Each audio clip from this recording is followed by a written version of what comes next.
Hey, welcome back. Today is January 24th, Sunday, and on this post I'll be telling you about the overall crypto markets very quickly before diving into District0x, DNTUSDC, and see what exactly has changed since the last time I've spoken.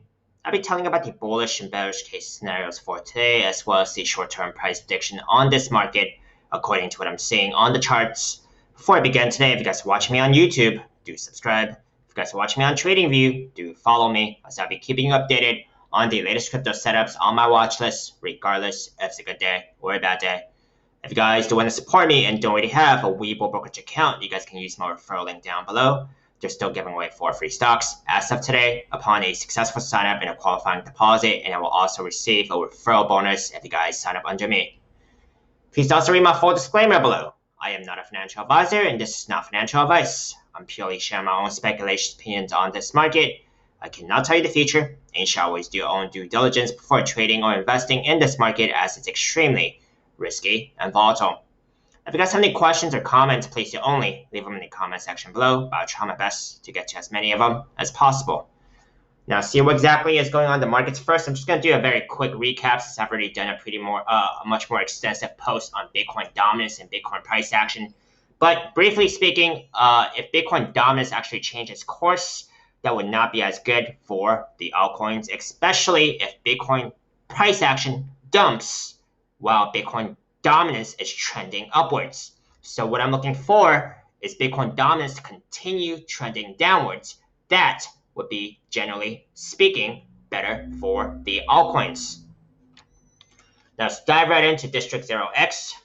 As I have mentioned earlier this week, I did say that there was a possible symmetrical triangle pattern that could be forming, and the measure breakout of that pattern was about, as far as I can read it here, is above 23.4 cents here.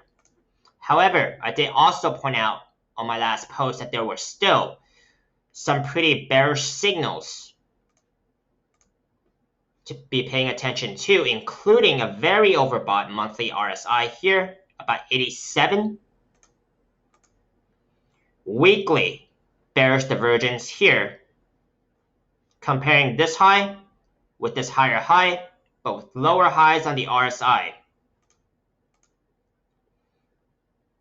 This high with this high, but with lower highs on the RSI on the 3-day time frame.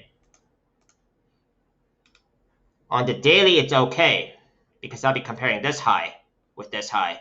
So, like I said, very overbought RSI on the monthly time frame, weekly and 3-day bearish divergences. So taking those into consideration, and even though it looks like a symmetrical triangle pattern here, which is a bullish continuation pattern in this case, 60% chance of breaking upwards, those are some of the bearish signals that I think is weighing the price action down right now. Now, let's take, since the price action has actually broken out of this symmetrical triangle pattern, did get support by the daily 21 MA right here, I would have to readjust this pattern. Could possibly be look something more like this.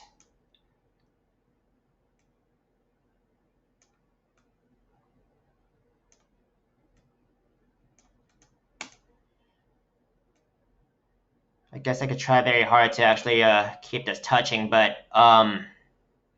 this would be the next case scenario here that will be taken into consideration, with these two blow-off top candles to be just outliers of this symmetrical triangle pattern. But this is what I think I should be looking at right now. Conservative target of this symmetrical triangle pattern now.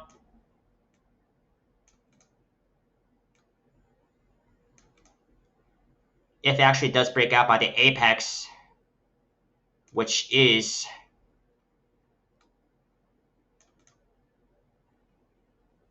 February 3rd, hypothetically, measure target, it's above 21 cents. That's the measure target, which may or may not be reached, could also be overreached.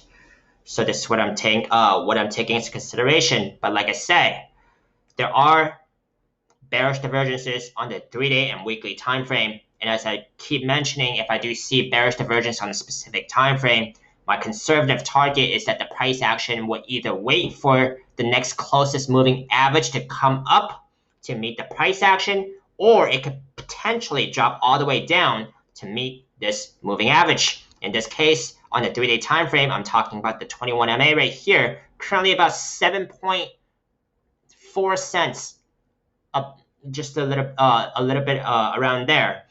And on the weekly time frame, it's about 5 cents. So let's see if the bulls are actually strong enough, to actually take off without touching these moving averages on the 3-day and weekly time frame, or would they at least be strong enough to actually consolidate within this symmetrical triangle pattern and wait for those moving averages to actually come up, or it could just not be strong enough and drop all the way back down to these moving averages to actually let this bearish divergence scenario play out. So those are going to be my possible 3 scenarios, as I usually mentioned. So let's take a look into the bullish and bearish case scenarios here.